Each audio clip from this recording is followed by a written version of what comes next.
Hello, and welcome to The Smiling Human, where collectively we evolve through inquiry.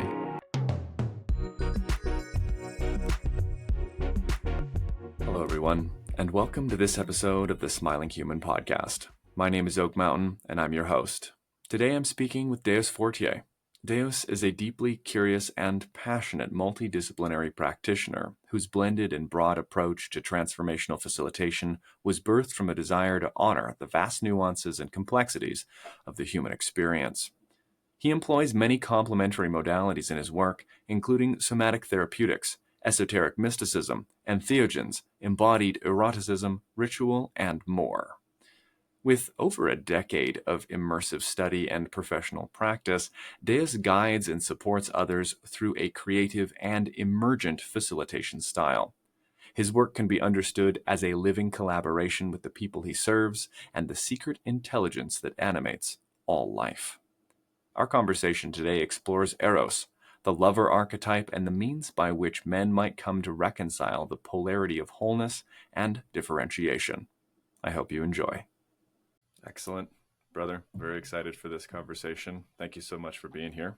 I want to open with the question I offer every guest at the head of the show. What is the last thing that made you smile? Last thing that made me smile. Coming up with the question that I was going to ask you today. Excellent. Oh, that's very exciting to hear. That's great. So our listeners would have heard a little bit about you from the intro, obviously, but the depth and breadth of your work is far more than I might have been able to put into maybe a minute and a half's worth of introduction. So I know we spoke in our pre-call chat a bit about how you came to this, but I would love for you to, if you would, illuminate for our audience how it is you came to be engaged with this type of men's work that you're currently offering. Yeah, thanks, Oak. It's really good to be here. So it's a long story, but the short version is I went through some very challenging experiences while growing up that kind of isolated me from other people. And I became very good at following my own direction. I became very nomadic, very independent, but struggled a lot with depression and loneliness. And I had a very profound spiritual experience that completely flipped my priorities in life. I sold everything that I owned, left my career, left my relationship, and went to go pursue monasticism with Self-Realization Fellowship, which is Paramahansa Yogananda's organization. They practice Kriya Yoga. So I got initiated in that process and became obsessed with enlightenment. I needed to understand the nature of reality and the nature of self. And that led me through my 20s. I explored a lot of different methodologies, a lot of different approaches: quantum physics, body-centered psychotherapy, transformational art. Got certified in a few methodologies, one of which is called Accelerated Evolution from my teacher Satyen Raja, which is kind of like a modern mystery school. They blend psychotherapeutic principles with esoteric mysticism. And then I started performing spoken word poetry. And this wasn't to be a performer, so to speak, but this was so that I had a platform to share my thoughts and feelings and ideas, the things that mattered most to me, and to make a bridge of connection with other people, because I was really struggling to participate in the world again after failing to be a monk. And as I started sharing from stage, what I call transformational art, I started getting requests for coaching and workshops. And so in my late 20s, I compiled all of the most powerful tools and principles and practices that I'd come across in a decade of study and practice in my own men's program, which is called the Impeccable Man Masterclass. I was at this time already friends with my colleague Ian McKenzie, who you know, some of your listeners may know. Very beautiful, mythopoetic leader of this generation, I would say. And him and I were kind of walking parallel to each other, exploring sexuality and eroticism, which has been a core theme for me in my life, having gone through some sexual trauma when I was younger. And him and I started exploring non-ordinary ways of relating, concepts like polyamory or open relationships. What does that mean? diving into sexual trauma and initiation ritual practices and ceremony. And we started collaborating about a year and a half ago and putting on retreats and immersions and online programs for men to explore this concept of eros through a mythopoetic and psychotherapeutic lens in ritual containers. And that basically leads us to where I am right now. And one piece that I kind of skipped over was psychedelics and plant medicine. They've always been a part of my journey, but not the primary path.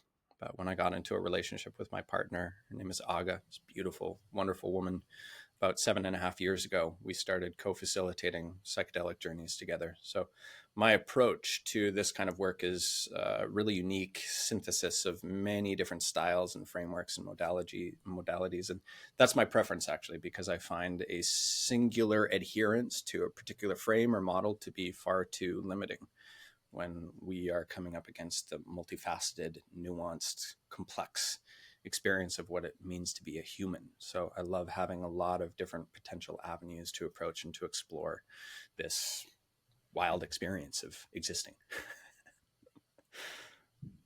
Brilliant. So from what I'm hearing, there was a core thread of, and you can correct me if I'm wrong here, but a core thread of the relational aspect of life that has come through this. Particularly, you mentioned this loneliness at the beginning, and then as your work began with Ian McKenzie, exploring maybe what is non-traditional or newer ways, if we want to call them newer. Non-traditional is probably more accurate.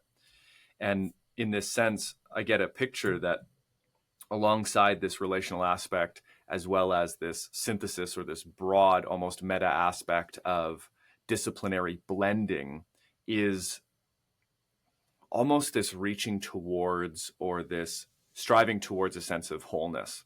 It's like, can I reach out into the world, into this pond, into this forest, into this mountain, into this heart, and glean the wisdom available such that when you were called into this position of leadership and this position of facilitation, it wasn't that I show up with one book and go, okay, well, I have a book and we're going to use the book. It's like we can reach into this broader aspect. And what I find particularly relevant, and maybe this is a good jumping off point, is that this relational element to your own journey, particularly in your own development, as well as how it is now being expressed in your service, is also found in the core archetype that you and Ian are exploring inside the men's work, which is the lover. And for those who don't know, the lover archetype is most known from a book by Robert Moore and Douglas Gillette called King, Warrior, Magician, Lover. And it's a rediscovering of masculine power through these archetypes. So I wonder if you can speak to your experience of that relationality from your own perspective, your own experience, as well as how it maybe birthed itself into this exploration. Yeah, thanks for that. A few pieces to that.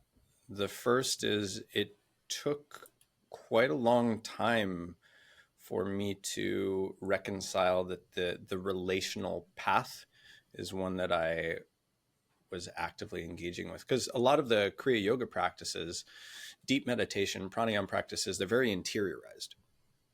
And a lot of those practices are about withdrawing energy and attention from the senses and from pleasure and desires and bringing it up to the higher centers. And there's one song by Paramhansa Yogananda that's called Desire, My Great Enemy. So I was strictly adhering to that. And it was mostly through indigenous ceremonies and teachings, actually, that I started reconnecting to the relational aspect of life. And this ties into one thing you were saying right before we started the recording of these kinds of conversations being emergent dialogue. I love that phrase because Ian and I use that as well in our facilitation. We call our facilitation style emergent. And so this really speaks to the core of what the relational path means to me personally. There is this desire to recognize, to realize, to actualize a sense of oneness and connection with all things.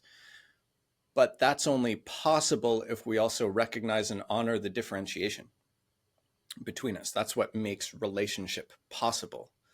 And so emergence as a principle is really fascinating in that you have two things that have unique individual qualities that come together in some sort of synergistic relationship. And that relationship gives birth to something that has qualities that neither of the individual components themselves have. So this is the closest thing to magic that science recognizes. But this is actually this is what evolution is. So it's simultaneously an exploration of oneness, of interconnectedness, and differentiation. And we're expanding in both of those directions simultaneously. So greater differentiation and greater connection through the synergistic relationship. And the paradox, the polarity of that fascinates me. So I don't think we can get lost in an obsession with oneness without recognizing that relationship requires differentiation. So that was a big lesson for me. That differentiation piece is quite a potent and, I would say, relevant energy in what I perceive to be modern discourse around relationships, particularly between men and women. And there's a lot of talk about polarity work, about the divine masculine, the divine feminine. And for those who are slower to deny the distinction, I'll put it this way, there is a great value to be found, like you're describing, in emphasizing the differences. And I want to note that, just as you said, in the emphasis of differences, that emphasis is balanced by the recognition of interconnectedness, interbeing, this interdependent nature and the relational nature of life. Mm-hmm. And so given that we're talking about polarity, we are looking at this from the lens of men's work, from men's psychological maturation, from the exploration of meaning. I know for myself that a lot of the meaning that I have come to discover about myself as a man has come through relationships. I would say almost all of it, save moments of deep meditation in ashrams in the middle of India, But then I'm in relation with all that is, so fair enough. It's all relational. And so I'm curious if we can explore here. I know we can explore. I know we spoke to pieces of the different elements that come up inside these polarities, and we might be, if you're interested, and I think you may be, it might be available to us to skirt some edges here of maybe the grittier parts, the more shadow aspects, or the pieces that either collectively or individually are sitting just below the surface around this type of polarity, around this type of relationality, because not all relating is sunshine and rainbows, particularly as men and particularly in relationships. There was, for a number of years, talks a lot about toxic masculinity. And I put that in air quotes for the people just listening, because there's toxic behavior and it can be expressed by men and by women. And I don't believe masculinity is toxic. I don't believe femininity is toxic. I think that people can be toxic based on their behavior. Let's say behaviors rather than people are toxic. So let me sum this up and into a question to pass for you here. So in this emphasis on the reconciliation of interdependence, of individuality, what do you notice, or what have you seen inside of your facilitation containers with men to be the bigger blocks or the more common blocks to this reconciliation process? It's a good question. This ties into the first question that you asked that I didn't fully answer about the lover. And one of the reasons why we are kind of zooming in on the lover archetype as a point of focus, not to not pay attention to the other aspects, but to explore the archetype that not very many groups of men are targeting. And there's a lot of attraction towards the king and the warrior and even the magician, but not so much the lover. And I became curious about why. And for me, the lover can express itself through more um, culturally perceived feminine qualities of feeling and emotion and compassion and concern for the other. It's much more nurturing. And one of the things I've learned about the lover as the relational component, and maybe just to preface this, archetypes are not the actual territory of lived experience. They're simply a map through which we can perceive distinction, right? And so this is why they're valuable. They give us a shared language, but we all relate to them on a personal level.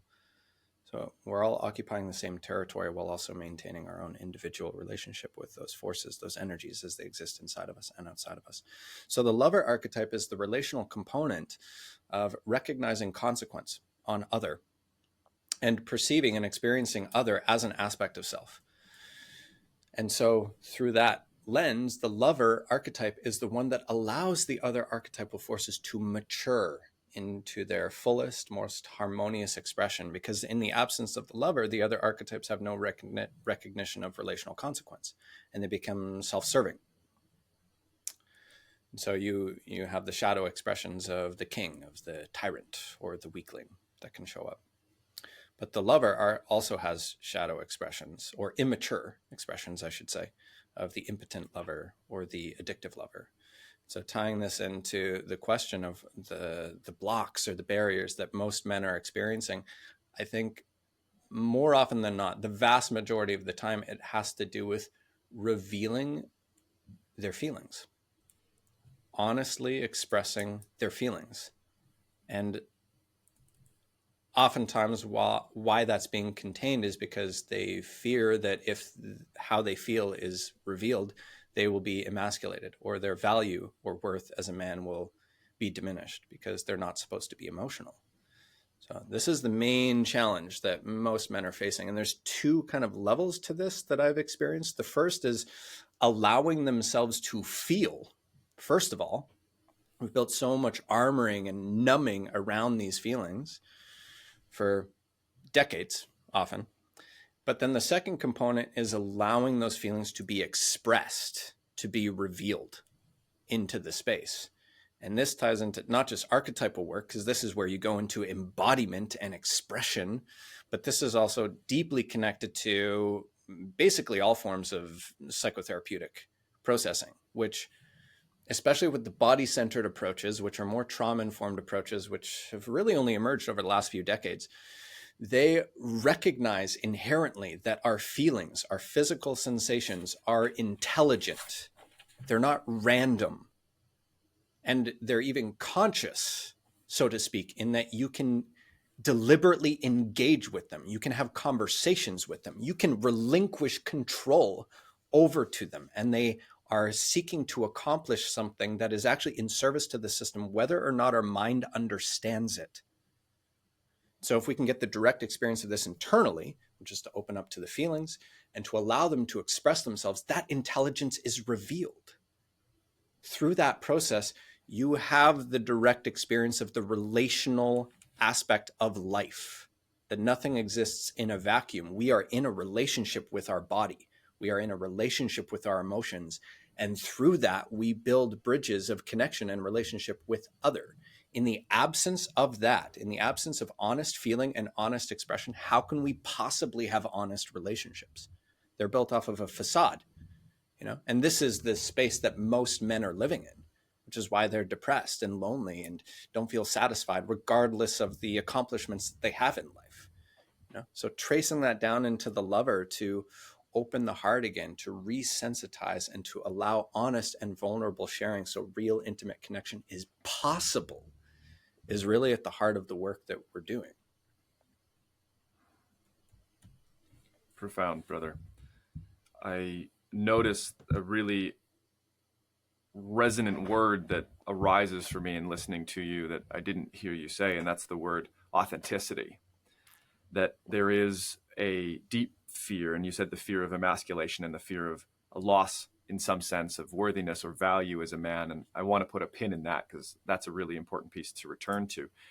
But even more fundamental is this relationship to the present moment, relationship to life. I like to say that a smile is saying yes to life, and that in actuality, the only choice we really have to make in any given moment is a yes or no to what is happening. And the endemic, perpetuated ancestral habit of denying what is alive in the body, denying this deep well of wisdom for men, I think is, I said ancestral, but I don't know that it goes back that far. I have this sense in me that if you go back maybe a couple hundred years, there is a very clear lineage of wisdom that was lost that would have supported this deep recognition of meaning and power in connection to the present moment via the vehicle of the body. And when you noted that we cannot have meaningful relationships if we are not in an authentic connection with our own body and our own mind, I think that yes, and the capacity to say yes really does highlight a bridge for me to the other archetypes. Because when I think about this and I think about encountering fear or the fear of emasculation, to me that calls forward the warrior. Like, I'm afraid. Okay, what does the warrior do? The warrior remembers strength. The warrior remembers courage. The warrior remembers purpose. Why is it that I need to do the thing that's scary and might kill me? Well, because there's something greater, right? And recognizing that the exploration of this lover archetype, man, does it really diverge from what we talk about when we speak in common culture about lovers? Because it is this very selfish, from my perspective, thing. It's like, oh, I want someone to love me, to dote on me, to cook for me, to think I'm handsome, and to fuck me, to whatever, all of these things for me. But in actuality, and we can speak to any parts of this, the lover, from my perspective, really is another role of service. Not only is it this deep connection to self and this opportunity to become, or enter into rather, a space of communion with this deeper wisdom of the body, with this deeper wisdom of the universe, but in so doing, we come forward and say, this is the strength of my heart. This is the nature of my love. And allow this to be a medicine and the fortifying waters for this garden of my family, for this garden of my community. And it really does change the dynamic between what can I get from this and how can I give. So some pieces there.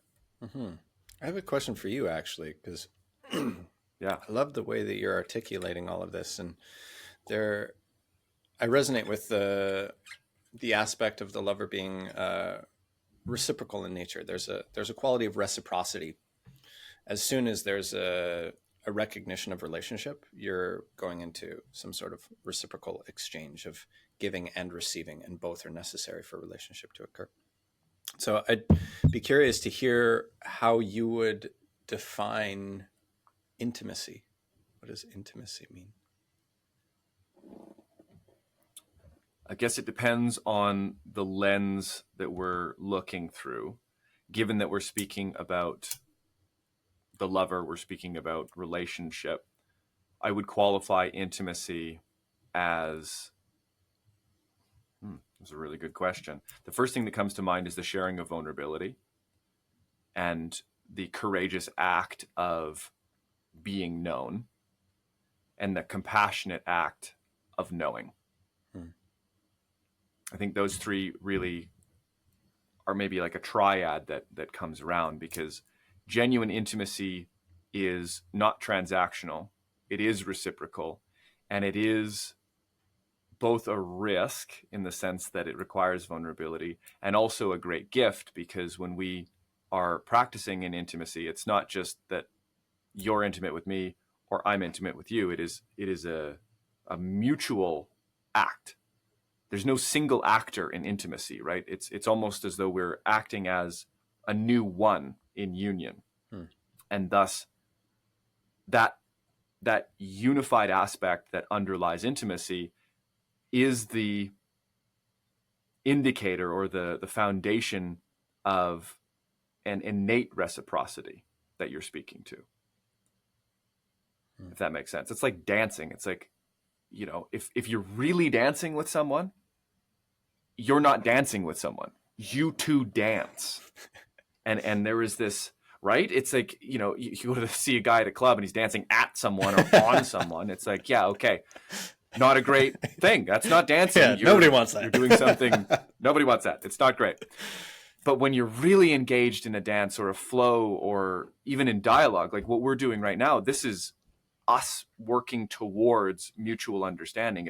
It is a unified exchange. So that's how I would speak to intimacy. Beautiful. I love that. Thank you. I was listening to one of my teachers, Rafael Manacorda. He has an excellent podcast called Shamanic Principles of Leadership yesterday.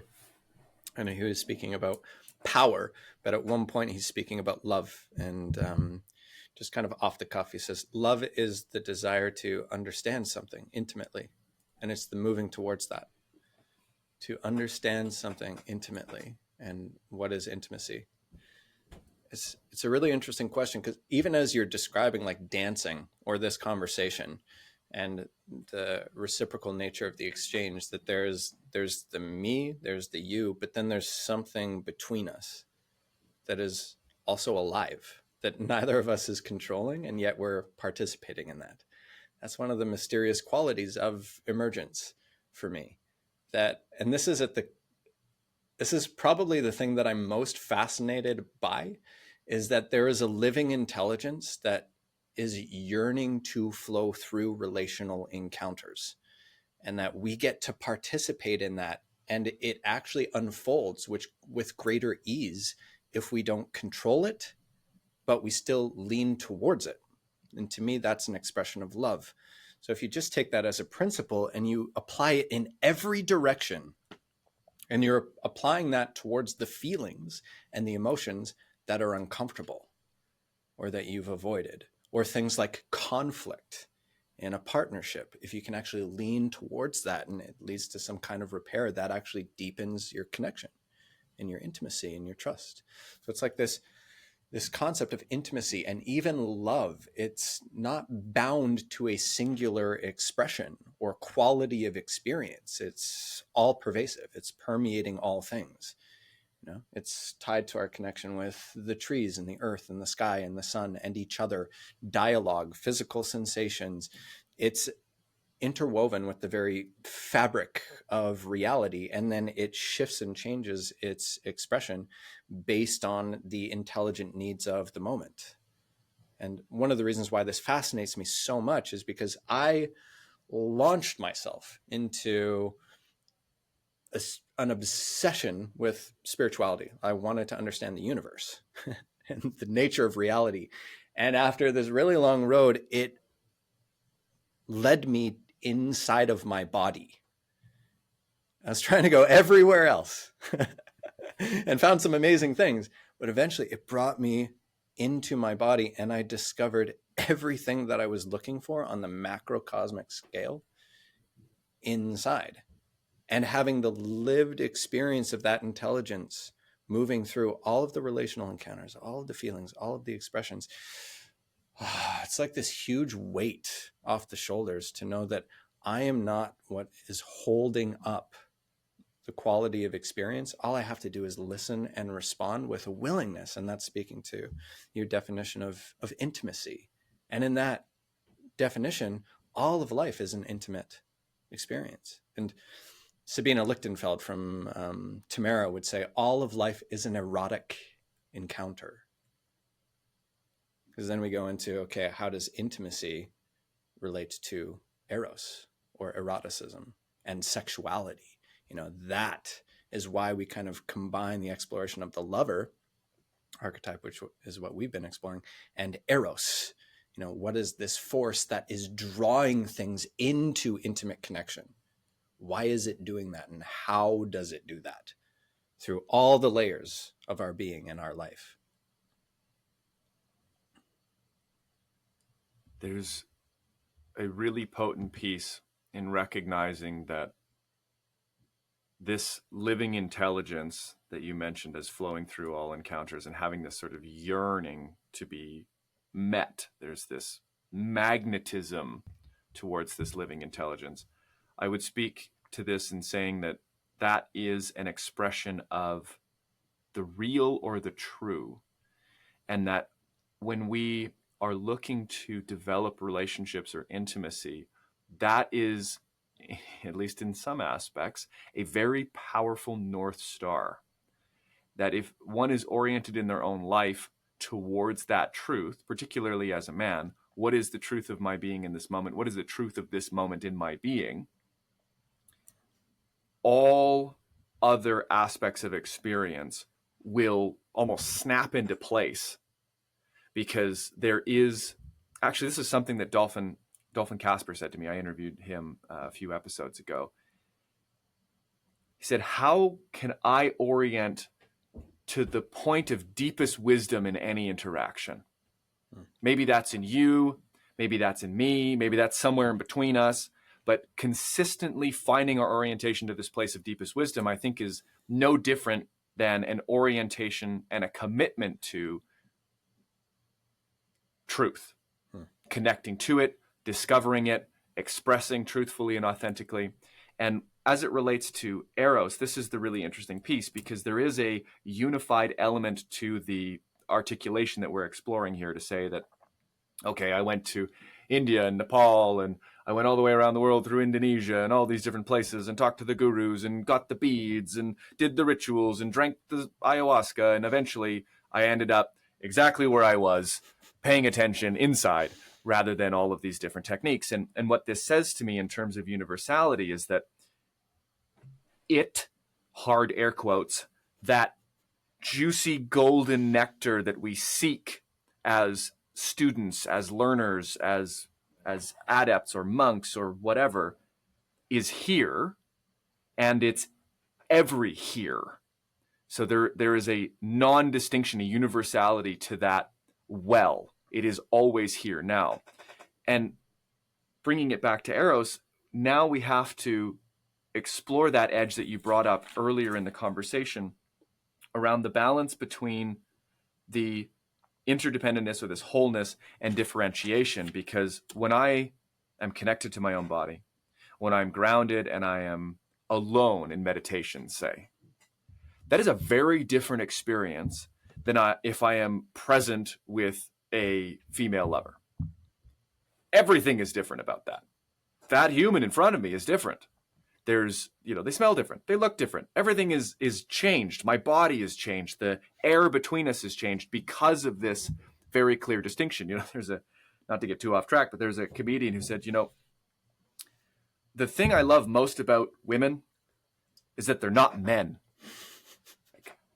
It's like, yeah, that. The distinction is really what creates this polarity, at least for the heteronormative space. And that piece is an edge I'd love to explore a bit more. How is it that we meet the blending of this innate universality while necessarily needing to recognize and honor a very real difference?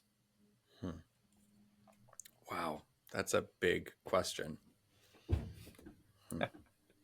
As you were speaking, welcome to the smiling human. Yeah, how to unpack that one.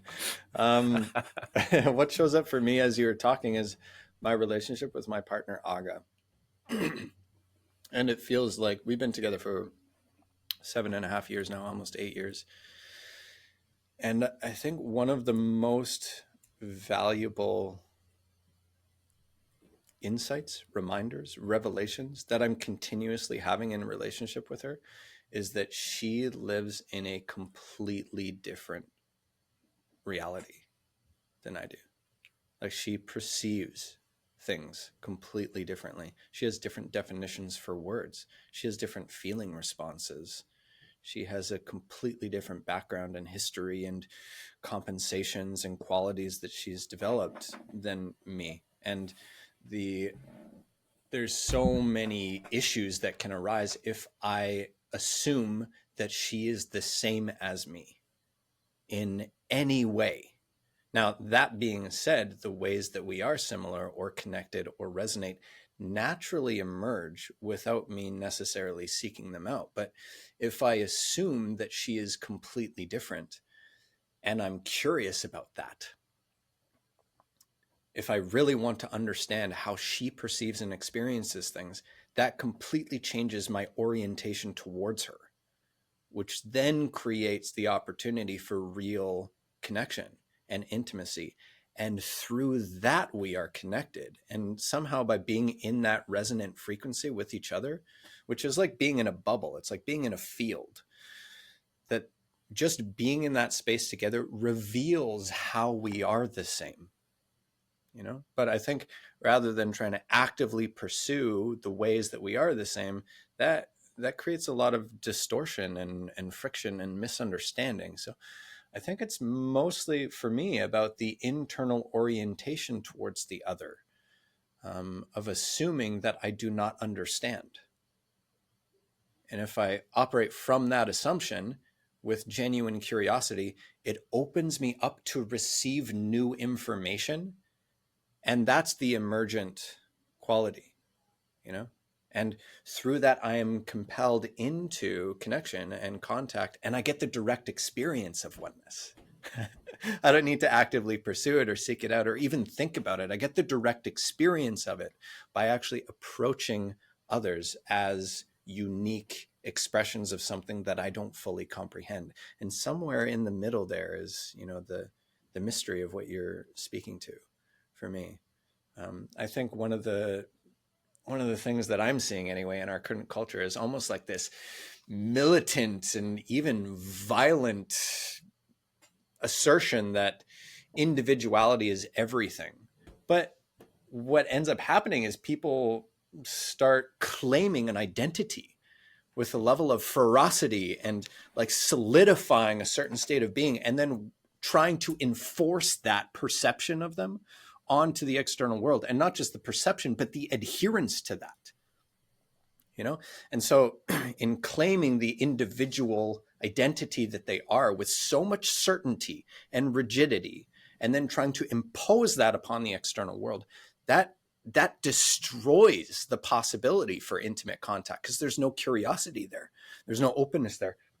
There's no recognition or honoring of the uniqueness in the other as being equally as valuable, and giving them the freedom to be that without trying to change them or to change their perceptions. The audacity of that, of me trying to inform your perceptions on reality, is infringing upon your free will. And it's placing myself in a position of authority over you as being more valuable, and is diminishing your own worldview, your own identity, your own experience. And that fractures and fragments relationship and turns into conflict and misunderstanding. So it's like both of those sides, of like, yeah, all is one. And that can lead to, all sorts of spiritual bypassing and dissociation and, avoiding responsibilities and all sorts of things. As such, the other side of things of individuation, if either is held with that kind of like zealous, righteous, violent energy, it distorts the whole mechanism. And so I don't actually know how to balance those two properly, but just tying back to what I was saying at the beginning, for me, what has worked the best is to just recognize that others are different than I am, and I want to understand them more fully. And then, like what you were saying with intimacy, if they meet me with that same energy, then real relationship is possible. And how we do that, I think, is a never-ending, always unfolding process, because each person is unique. We're going to meet each other in different ways. But for me, one of the critical elements is curiosity. Genuine curiosity, I think, is like the golden key that opens any door. And it's rare. It's rare to find people who are genuinely curious about others. Normally, they have some sort of motivation. Another brilliant and profound piece of insight, brother. With that, we'll take a short break and come back for the second half. Let our listeners digest some of that. As the first half of our show sets in, I wanted to thank you for listening to the Smiling Human podcast. This show would not be possible without the support of listeners like you. Liking and following on YouTube, sharing with a friend, or following on your local podcast app are all easy and simple ways that you can support this show and help it grow into the future. If you do want to support this show directly, you can consider becoming a patron at patreon.com/thesmilinghuman. Patrons get perks like early access to all episodes, behind-the-scenes content, and access to live Q&As with me. If this feels within your means, then please consider becoming a patron. Now let's get back to the show. Beautiful. Alrighty. Well, as I do, start the second half of these shows with a section that I call Question of the Week. This is where I invite our guests to bring forward a question that is meaningful to them, relevant to the topic at hand, or something that we might find interesting to discuss for the audience. So, Deus, brother, what have you got for us this week? I'm curious how relevant this question is now, because I built it off of our original conversation before we hopped onto this interview like a week ago. But I guess this is kind of the direction that we were moving towards by starting to tap into this aspect of eros and intimacy. A big part of my curiosity in that territory has to do with the cultural normative approach to sexuality and how that ties into everything that we're speaking to so far of intimacy and connection and relationship. So the question that I had, really curious to hear your thoughts on this. In our current cultural climate, what would be required of someone to transition from immature sexuality to mature sexuality? What would that mean? Inside of the current cultural climate, what would it mean for someone to transition from immature sexuality to mature sexuality? The first thing I would say is that we have to clarify what we mean by someone, because the passage from immature to mature sexuality is different for men and women.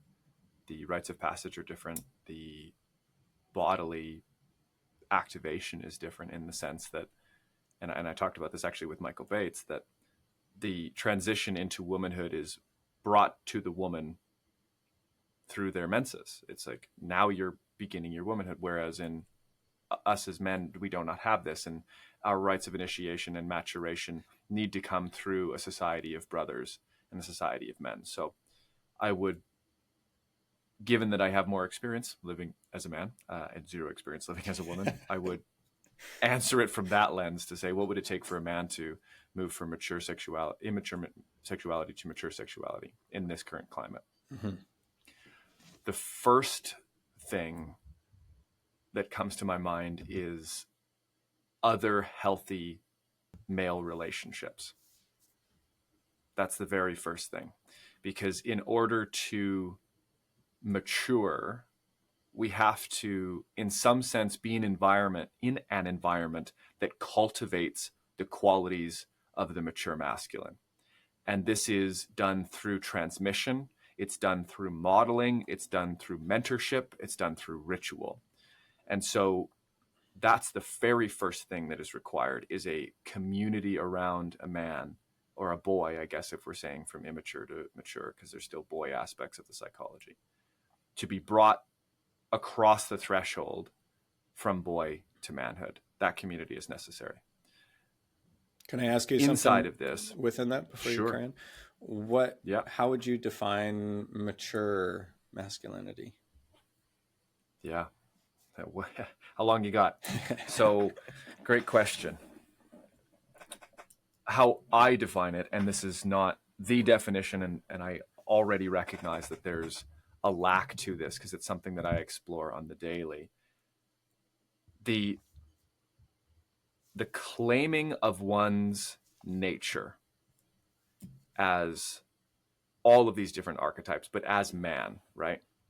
This is our power, it's our intelligence, it's our responsibilities, it's our rights, it's our pleasure, it's our creativity, it's our emotions, it's our strength, it's our weaknesses, it's our foibles in the face of temptation, claiming all of that, reaching forward and saying, this pot of gold and lead I will pull unto me. This is my own. And that's one aspect of it. The second piece is when that has been claimed as one's responsibility to treat with, to, I don't want to say deal with because it's not a problem, but to bear up the weight of turning and sifting the gold from the lead and then taking the lead and turning it into gold. There's a balance and a wisdom that comes forward for how it is that our innate masculine qualities express themselves in the moment. And that speaks to this capacity to attune to the authenticity of the body, the authentic needs of the moment, and to approach others and the present with a depth and curiosity that allows that wisdom to come forward. It's like the idea that Jordan Peterson put forward like 3 episodes back when he was on Joe Rogan. He was talking about the definition of meekness and how meekness is often conflated with the idea of being harmless. And that his argument is being harmless is not actually morally virtuous, because if you can't do harm, then not doing harm is not a moral good because you couldn't have done harm in the first place. You couldn't have done the bad. And so that meekness is not harmlessness. Rather, meekness could be understood as those who have swords know how to use them and keep them sheathed. So there's a necessity to understand what it means to be a warrior. I know I can be violent. I know I can do harm. What it means to be a magician. I know that I have intelligence. I have an intellect and a capacity, and I know that I can manipulate. I know that I can influence this world. What it means to be a king. I know that I have influence. I know that I have responsibilities, and I know that I can loom my power over people in an inappropriate way. And with a lover, I know that I can be sensitive, attuned, and generous, but I also know that I can be addicted, or I can be complacent or self-absorbed or what have you in all of these aspects. The mark of the mature masculine is,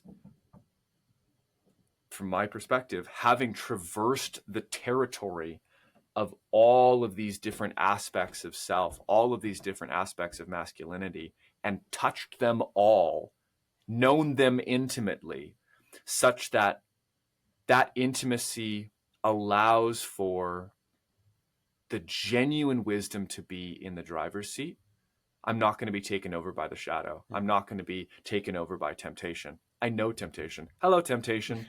Yeah, come in, sit in the back. Whatever, man. I know the proclivity for rage or for violence or the desire to protect. And the maturation process is not just knowing all of these pieces, but feeding those that bring forth the greatest good into the world, into the relationships, into the community, back to the earth.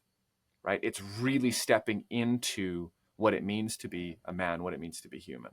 And so this process of initiation from boyhood into manhood is becoming intimately familiar with all of the different archetypal forces of masculinity, just using that model, having access to the full range of territories so that you have agency in how you actually meet life rather than being driven by unconscious impulses or motivations. Mm-hmm. And so how does that tie into the maturation of sexuality?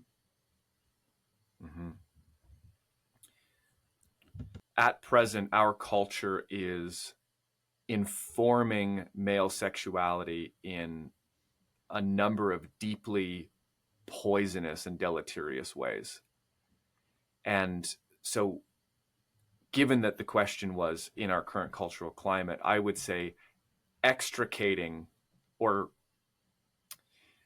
this is interesting because the journey of the boy to manhood is not solely done by the boy. This is what I mean. Like and to answer this question, I have to speak to other men about helping boys transition into men, because that's where the wisdom comes from. And so this protection of innocence is really key. It's something like more than half of boys by the age of 11 have seen some form of pornography or even hardcore pornography at 11. I was playing Pokemon at 11.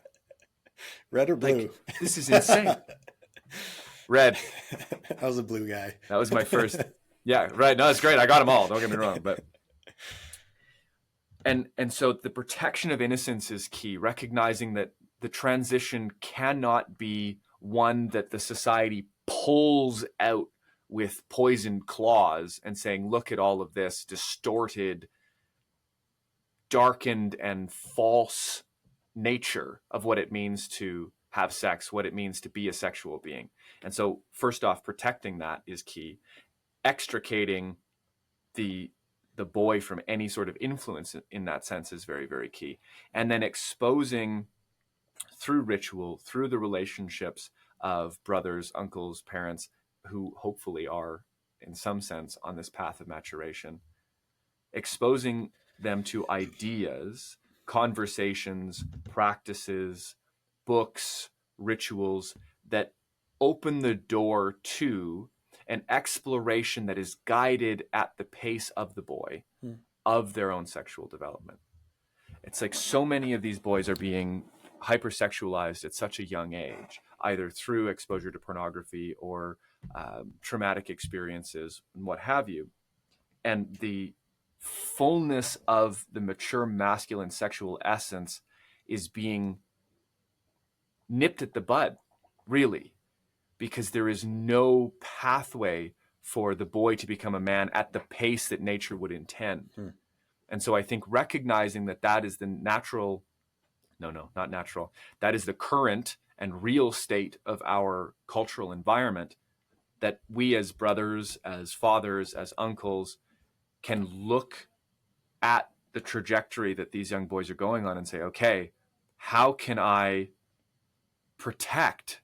How can I generate a space for this boy to be a boy as long as he needs to be a boy? Because his own spirit will make it known as to when the time is right to transition. Obviously, the onset of puberty is a piece of this, but it's clear. Like it's clear for me, anyways. Like when I look at a boy who's at this sort of transitional stage, it's like, okay, you're not ready, and then you meet a boy who's maybe a couple years older, and you're like, yeah, it's your time. Like you're ready to take on this responsibility, to be shown and to start to develop these pieces. Because if you don't, by the time you get to 20, 30, 40, 60, and you haven't, then that boy psychology remains, and a voice and heart and spirit that could have informed and nourished a society has been mute for decades. Interesting. You're talking about this transition, this kind of like organic transition point that unfolds. And I've been fascinated by how much of my eroticism was actually formed prior to puberty. And there's an amazing book called The Erotic Mind by Jack Morin, where he explores this. And just to simplify one of the things that he was saying, he's speaking about how our erotic mind is formed in conjunction with our personality, in the same way as our other patterns that I was talking about before. Well, some of it actually pre-verbal as well, like our relationship to pleasure and connection and physical sensation. And I'm just curious about, like, from this lens or this framework that you've presented, if there's room to acknowledge or explore sexual energy from the place of boyhood. And if so, what the role or function of that would be. It's an interesting question. It depends on what we would define as sexual energy. Because from one lens, we could say that our own vitality, our chi or our prana, our essence is sexual energy, that we are in fact just full of life force all the time, and that the very energy that has our heart beating or our liver cleansing and our kidneys purifying, that's all sexual energy by that definition, right? And so an exploration of that is movement, it's dance, it's the martial arts, it's exercise, it's play, right? There's all of these different pieces. But if we're to say that sexual energy is maybe more specific and more confined to, and maybe this is a false distinction, I'm not entirely sure, but if we were to say that it is confined to the sexual organs or the exploration of what that means in terms of pleasure or interacting with another, in terms of that space of the body and that type of energy, that's an entirely different discussion. So maybe before I answer your question, you tell me which of those two, or maybe a third that feels more true. Yeah, I appreciate your desire to create some distinctions. So as I've dove deeper into this territory, I am suspicious of the phrase sexual energy. It's one of the reasons why I've started using the term eros and erotic energy, because for me, sex actually feels more like an act. But sexual energy itself is erotic energy that has many different forms of expression. And sex is just one narrow band of how that energy can be expressed. It's a very narrow pathway, although it's a very heightened experience of how that energy can be experienced and expressed. But it's not limited to that singular channel. And this is a big part of the work that Ian and I do, is actually broadening our understanding of what that energy is, how it feels, and how it seeks to express itself through relationship. Again, both internally and externally. Like, you can have an erotic encounter just inside of your own body without stimulating any of your sex organs. You can tap into the sense of pleasure and euphoria through any type of creative act: singing, drawing, painting, dancing, crafting a program like I'm doing right now. Different types of relational encounters. Like, if I feel an erotic charge and that's attracting me towards a person, if I'm automatically interpreting that as a sexual impulse, that can create a lot of problems, versus just recognizing that there's an attraction, there's a charge that's drawing us into contact and connection, becoming curious about how that energy might want to move or be explored or expressed in creative and consensual ways. Then we have a much larger territory to explore. And then if we do start moving into what you could call sexual territory, of stimulating sex organs or whatever, that requires a very clear conversation of what that means, like what that entails, what is considered to be sexual in that kind of encounter. Does that include kissing? Is that direct contact with the genitals? Like, what are the lines that we're drawing, when we talk about a sexual encounter? So when I'm speaking about sexual energy, really I'm speaking about erotic energy, but that shows up through sexual experiences. And so the question is specifically about sexual exploration as a child versus just the pure experience of erotic energy that might unfold. So including like, exploring genital stimulation or like sexual pleasure as a child, like what the potential value there might be. And this is a question that I've held for a very long time, and I don't know the answer to this, is what kind of education would support a boy who's developing to build like a healthy relationship to sexual energy within himself prior to maturing to a level where he can respectfully and consensually engage with other people. Like, what is the role of sexual exploration, and how could we support boys in developing a healthy relationship to sexual experience prior to that transition point of, boy to man?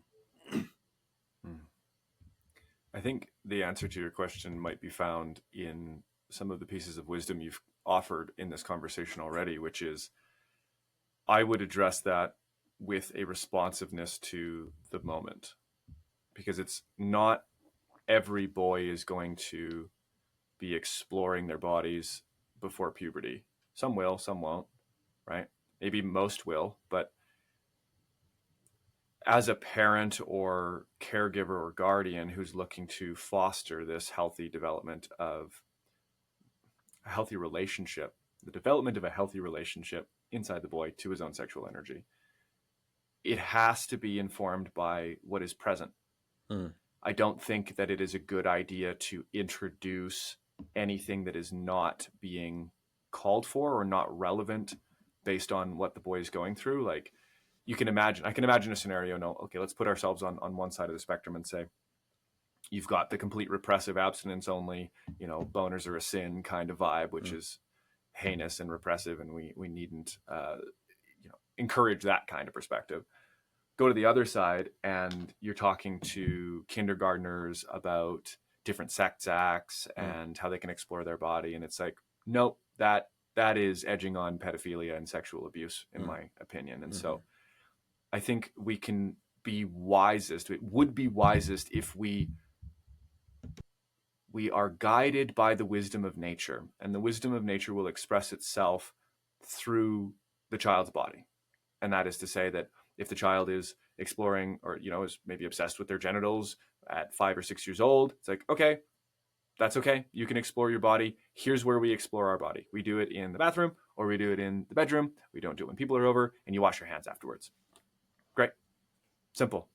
Allow the wisdom of the child to go, okay, this is what feels normal. This is regulatory, or this is a part of my own psychological, psychosexual development. Obviously, we're not saying this, but we can recognize that that's what's taking place developmentally. Great. And so there's a real dance of not introducing shame or repression to that which is naturally arising in the moment, which is what we're saying. Honoring what is present in the moment without introducing, imposing, or rejecting what's happening naturally. I think that's maybe the safest way to go, personally. I love that. I'm responding to what's alive in the present moment. This is tying in beautifully to everything that we've spoken of before. Can I present something, like my perspective on this? Absolutely. A lot of men who come to the immersions that Ian and I facilitate, which is called Awakening the Wild Erotic, a lot of the men have this desire to go through some initiatory process to step into a healthier, more mature expression of their sexuality. And the introduction of erotic energy, or eros, as something that is much broader and wider and deeper than just sex, is actually a foreign concept to a lot of men. Not all men. It's not foreign to men who have been more exposed to archetypal work, but still, it's a unique concept in our culture. And what I've discovered through the exploration of erotic energy as it plays out in sexual encounters seems to call for the cultivation of certain skills, actual skills that can be learned. And this is especially prominent in conscious kink, where we're deliberately exploring sensations and role dynamics and energies and scenarios. And for me, I think it comes down to two primary skills that most of us have not cultivated or been exposed to or have had modeled to us, like what you were talking about before. And this ties into the lover archetype. The first is a hyper awareness of what is happening inside of us in our present moment experience across as many dimensions as we can track. So somatic, so physical sensations, emotions, thoughts, and images. Those are what my teacher Satyan calls the 4 components of consciousness, but predominantly what's happening in the body, your physical sensations. So being aware of that, first of all, and second, being able to interpret those signals, right? So this is resensitizing to the internal landscape in present moment experience. And then the second skill is learning how to communicate that honestly in real time. So if we have both of those skills and we're in an encounter with somebody who also has both of those skills, then we can clearly communicate desires and boundaries, which creates the conditions for a consensual encounter. It clarifies a lot of things. In the absence of that information, we don't know what's happening inside. And if we aren't able to communicate, then we're not going to be engaging in a consensual encounter, and we're not even going to be pursuing authentic desires, and we're not going to have an awareness of our authentic boundaries, which is where most people are at. Most people are actually just defaulting into a patterned way of approaching and experiencing each other on a sexual level. And there's a lot of fear and inhibitions around actually exposing what's really going on inside of them, which creates a lot of problems. So for me, at least working with men, because I don't work with children, is cultivating those two qualities: hyper awareness of what's going on in the body and the ability to communicate that in real time. In the absence of that, I don't know how we can even have consensual encounters. And so for men out there who recognize the value of what you're saying, the necessity of this awareness of the inner landscape and the skill of bringing that to language and offering it forth into the other, where can they find you, your work? How can they get in touch with this aspect that you're offering? Yeah, thanks for that. There's a few different ways. The collaborations that I have going on with Ian McKenzie can be found at themythicmasculine.com. We have a few different offerings on there. If people are interested in reaching out to me directly, I do one-on-one work, both in person and online. I have a men's program, which is an 8-week online guided coaching program, as well as one-on-one coaching. I also do breathwork and medicine ceremonies, and those can all be found at thesomaheart.com. Or you can also find me on social media as Deus Fortier, both Facebook and Instagram. Beautiful. Well, brother, this has been a profoundly enriching and enlightening conversation. I want to thank you again for your time and all of your contributions and for the work that you're doing with men. Thanks, Oak. It's sorely needed.